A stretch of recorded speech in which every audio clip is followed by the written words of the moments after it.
One country that no one should ever take lightly is Japan. A country which rose out of the rubbles of World War II and in no time achieved enviable economic prosperity.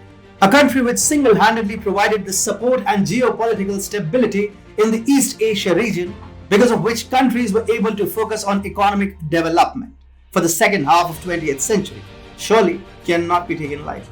Furthermore, Japan still remains the third largest economy of the world. And ignoring all these factors, China has time and again tried to browbeat Japan.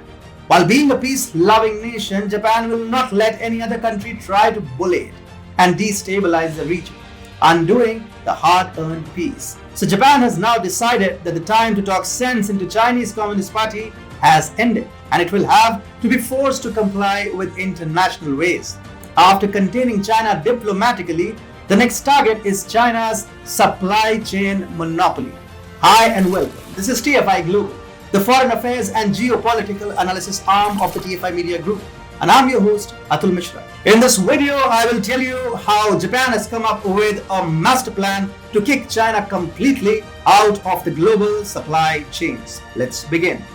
Japan has been giving sleepless nights to Xi Jinping, and it seems that things are only going to get worse for Beijing going ahead. While Japan was already increasing its pressure on China strategically as well as by increasing its military partnership, now it has developed a genius way to reduce the dependence of many countries on Chinese supply chains. Japan, along with 6 other Asia-Pacific economies, are nearing completion of a cross-border trade network that would eventually provide 5,000 businesses with instant internet access to suppliers throughout the region, reducing the problems caused by supply chain disruptions. Businesses must be prepared to respond rapidly to exigencies. As the world has seen how things can be disrupted, credit to the belligerent actions of China in the pandemic-ridden world. Whether it's leaning too heavily on one country for critical medical supplies, a sudden closing of borders and shipping routes, or an unplanned trade war. Now, Japan has come up with a plan to utilize blockchain as a tool to kill 2 birds with 1 stone. While it will decrease the time it takes for approvals with removing paperwork, and at the same time, it will provide real-time alternatives to the goods coming from China, helping countries move away from China's supply chain dependency. Companies in Japan will join the cross-border trade network via TradeWalls, a blockchain-based trade data exchange platform. Businesses will be able to share electronic documents there, and clerical work involving trade will be rendered paperless. TradeWalls will be linked to counterpart systems in 7 nations and territories. Trial operations have begun in Vietnam, with enterprises in the Southeast Asian country receiving TradeWalls technology. The network is expected to connect to public and private systems in Thailand, Singapore, Taiwan, Australia, and New Zealand in the near future. Companies that use the cross-border platform will record commodities, distribution routes, and import and export transactions. Other participants will be able to search the data, making it easier to choose the perfect product in no time. As explained by the Nikkei Asia report, if unforeseen supply disruptions occur, a participating company can quickly look for replacement sources via the system. For example, if imports of Chinese masks were to dry up, a business can decide if there are alternative suppliers available in real time. The impact of this could be best understood if we take the trade spat between Australia and China. In the absence of any such system, China tried to bully Australia by utilizing its monopoly over the consumption of Australian exports for geopolitical issues. At that moment, it took a long time for Australia to create alternative channels of supply chains to offset the impact of China's blockade of Australian exports. 6 other economies that will be linked to the network account for approximately 20% of Japanese trade.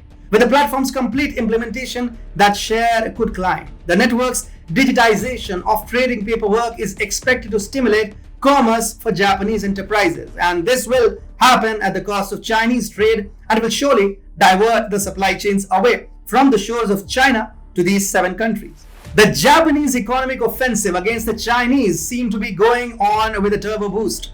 Earlier in 2020, Tokyo had set up a fund to support countries monetarily to move out of China to countries like India and Vietnam, as well as some Southeast Asian countries. This is coupled with the geopolitical offensive of Japan with China. Recently, Japan's Deputy Prime Minister Taro Aso has spelled out his country's policy in the event of a Chinese invasion over Taiwan. While delivering a speech in Tokyo on 5th of July, Japan's second-in-command was quoted as saying, "If a major incident happened over Taiwan, it's safe to say it would be related to a situation threatening to the survival of Japan. If that's the case, Japan and the US must defend Taiwan together." Trade walls started a test run last year with about 20 Japanese participants. The count is projected to climb to 450 Japanese companies by 2025. The entire seven economy network would include 5,000 businesses by the middle of the decade. As per the same report, a joint venture by the same name will operate trade walls.